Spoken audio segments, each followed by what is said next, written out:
I just wanted to come to you today and ask you a little bit of a question here. And that question is, what is your food source? It seems that a lot of people today are kind of concerned about where their food is coming from. Recently, there was a news article talking about how the meat supply is going to be in danger. For me, I'm not personally scared about that because I'm a vegetarian. So that doesn't trouble me too greatly. But, there are a lot of people out there that are concerned about food sources. And I just want to call your attention to maybe a different type of food source. This other type of food source that we might think about in the Bible, which is our spiritual food. And let's take a look at a verse here. It says in John chapter 6, verse 35, and Jesus said unto them, I am the bread of life. He that cometh to me shall never hunger, and he that believeth on me shall never thirst. So this other type of food that we are thinking of is a spiritual type of food. And according to this verse, where does it come from? And it comes from Jesus. And in the past, maybe where have we all been in the habit of consuming that spiritual food? Where have we been finding that bread of life? Well, a lot of people have been finding it in churches, and rightly so.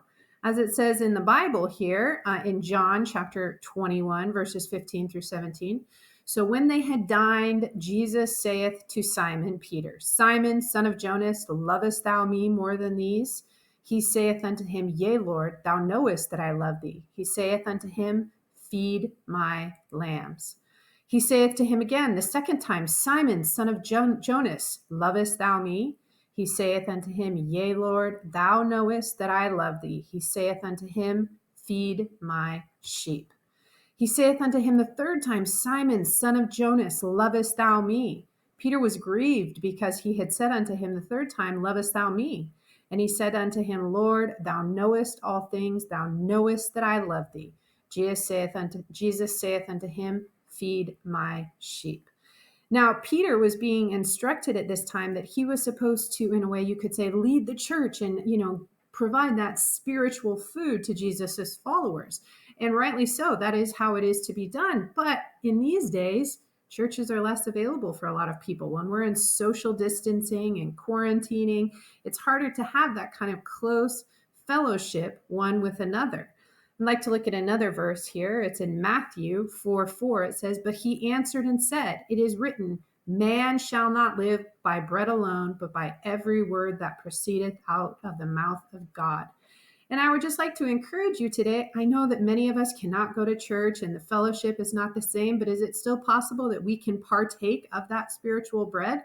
I say we can. We might need to do it a little bit more individually, but isn't that what our spiritual walk is really supposed to be about anyway? Isn't it more of an individual matter, an individual struggle? I'd like to look at a final verse here today. It's from Philippians chapter 2, verses 12 and 13. It says, Wherefore, my beloved, as ye have always obeyed, not as in my presence only, but now much more in my absence, work out your own salvation with fear and trembling. For it is God which worketh in you both to will and to do of his good pleasure. This letter was written to the Philippians when Paul was going to be away from them. It's in a way, there's a parallel to the situation that we have today. We're not able to physically go to our churches, but there's an important point here. It says, work out your own salvation with fear and trembling. It's important that we continue to study and we continue to read our Bibles for ourselves so that we can be ready when Jesus comes again. And so I would just like to encourage you as we are going through this difficult time, continue to study your Bible and continue to be blessed by partaking of that spiritual food, even if you are doing it alone and by yourselves. And try and find fellowship time as you can. All right. God bless. Have a great day.